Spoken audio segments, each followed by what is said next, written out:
Salam sejahtera dan salam Malaysia Madani. Anda bersama saya Muhammad Sami, Berita Parlimen.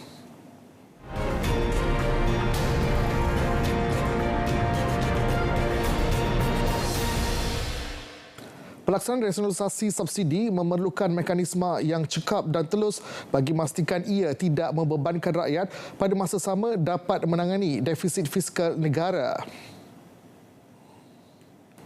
Ini kerana menurut ahli Parlimen Bera, pemberian subsidi ketika ini tidak hanya kepada segmen dan sektor tertentu, malah melibatkan sektor perburuhan.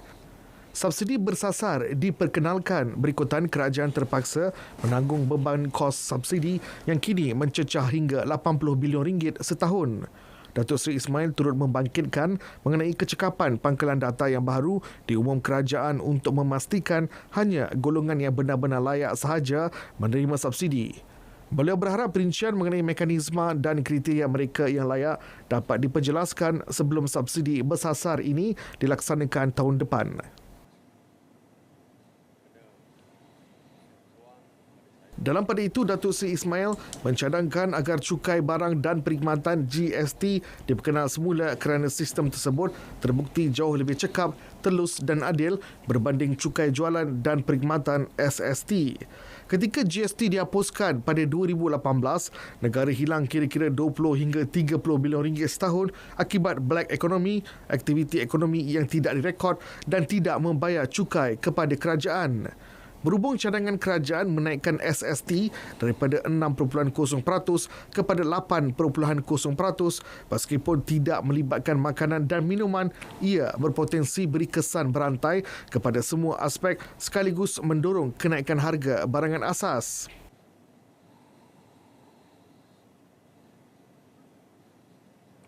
Ini pula berkenaan projek Pan Borneo Sabah. Semua lantikan kontraktor mengikut kriteria ditetapkan diharap dapat diselesaikan selewatnya Mac tahun depan. Ahli Parlimen Putatan Datuk Syahelmi Yahya berkata, lantikan itu dapat memastikan projek tersebut berjalan dengan lancar, dinikmati rakyat Sabah secepat mungkin sekaligus merancakkan ekonomi negeri di bawah bayu.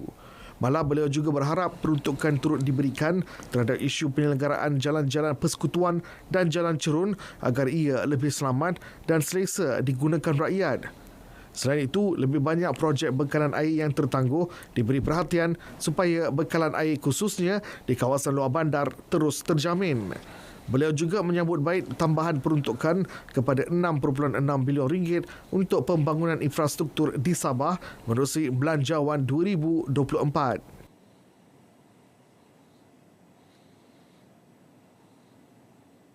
Ujian sistem stres perlu dilaksana Kementerian Kesihatan bagi menalpasti keupayaan sistem kesihatan dalam mendepani pelbagai bentuk situasi.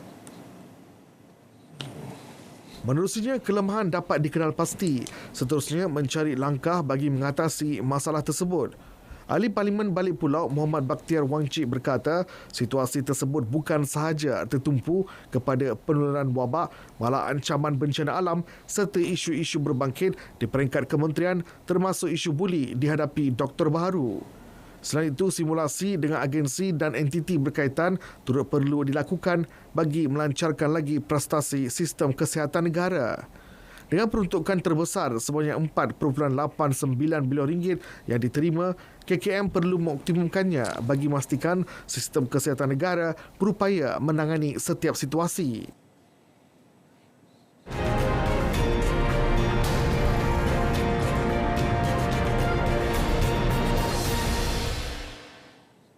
Larangan laungan takbir pada Perhimpunan Aman Freedom for Palestine di Dataran Merdeka Ahad lalu mendapat perhatian di Dewan Rakyat. Menteri Dalam Negeri Datuk Seri Saifuddin Nasution Ismail berkata, kebenaran laungan takbir dalam mana-mana perhimpunan awam bukanlah isu utama, namun ia bergantung kepada budi bicara dan kefahaman penganjur.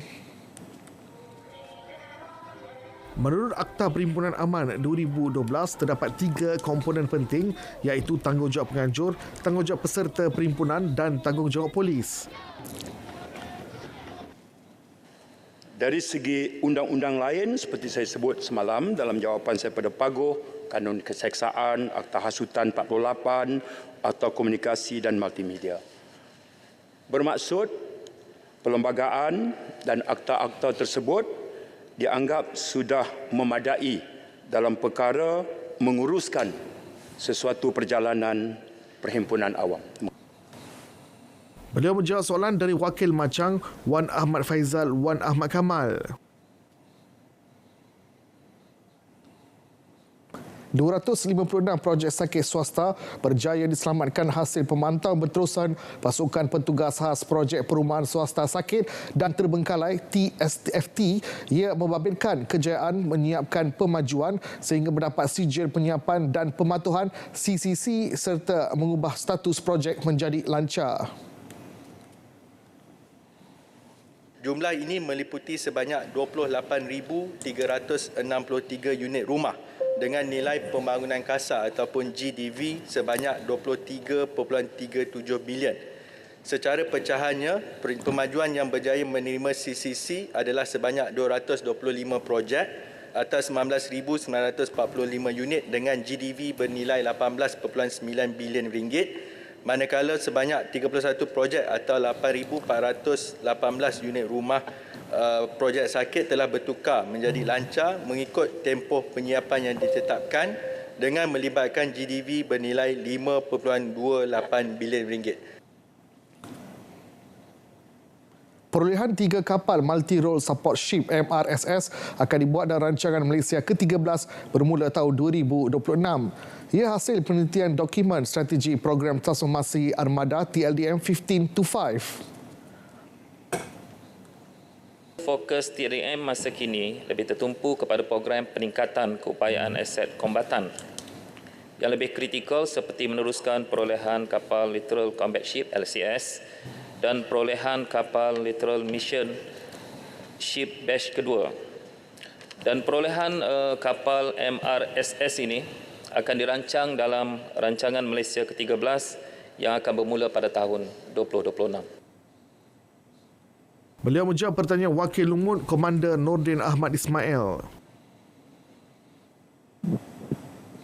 Pindaan Perlembagaan Persekutuan dan Pengenalan kepada perundangan baru antara 10 inisiatif yang dipertimbangkan untuk dimasukkan ke dalam dokumen pembangunan strategi pembenterasan rasuah nasional NACS. Kesinambungan kepada Pelan Antirasuah Nasional 2019-2023 NACP itu akan mengikut kesesuaian dan selaras dengan dasar semasa kerajaan. Usaha ini penting bagi memastikan pencapaian kedudukan terbaik dalam Corruption Perception Index ataupun CPI, iaitu sasaran dalam kalangan tangga 25 terbaik CPI dalam tempoh 10 tahun yang akan datang. CPI bukan sekadar melibatkan tangkapan dan pendakwaan rasuah. Dalam 9 survei CPI, ia turut melibatkan berkenaan pengukuhan demokrasi, keazaman politik, hak asasi manusia, daya saing ekonomi, penguatkuasaan serta amalan tata kelola baik.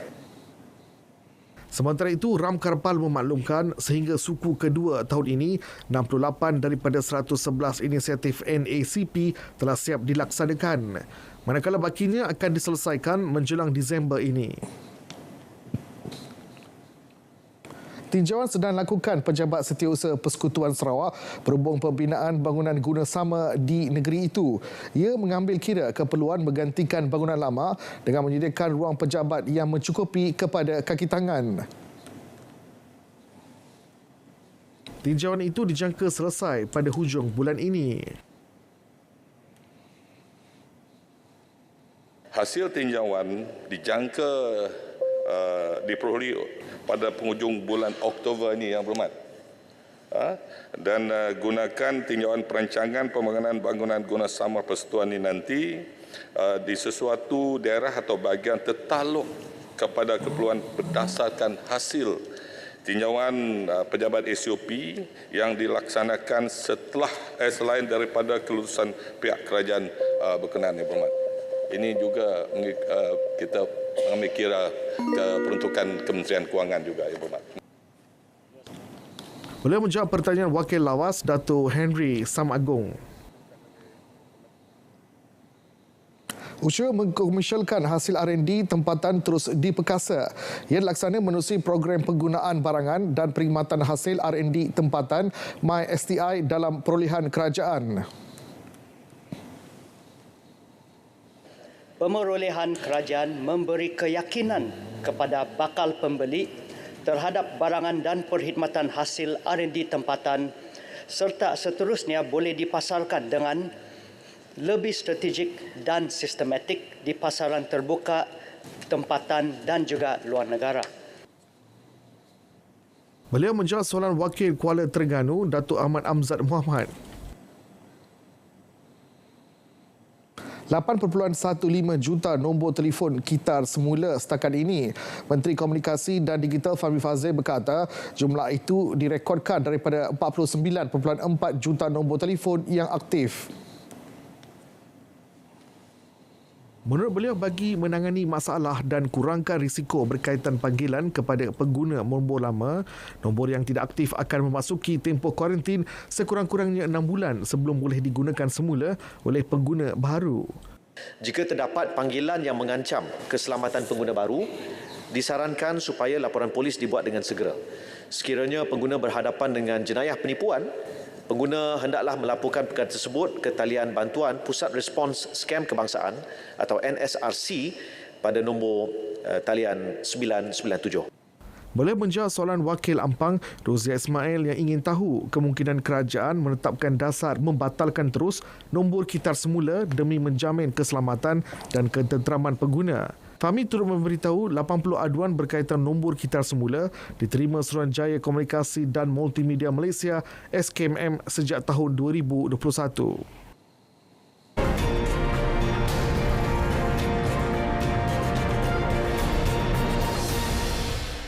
Pengasingan kuasa badan eksekutif, legislatif dan kehakiman akan terus diperkukuh demi menjamin integriti ketiga-tiga institusi berkenaan. Malah pelaksananya akan diterjemahkan dalam setiap keputusan yang dibuat kerajaan perpaduan demi keadilan kepada semua pihak. Bagi menambah baik sistem perundangan negara, Menteri di Jabatan Perdana Menteri, Undang-Undang dan Reformasi Institusi Datuk Seri Azalina Osman memberitahu pihaknya membuka seluas-luasnya ruang kepada generasi muda khususnya pelajar jurusan undang-undang untuk melontarkan idea dan buah fikiran. I hope I can, as the Minister in charge of law reform, law and institution reform, I can assure you that we'll continue to listen to your voices, where I can provide a platform for all of you to raise your voices or exercise your voices.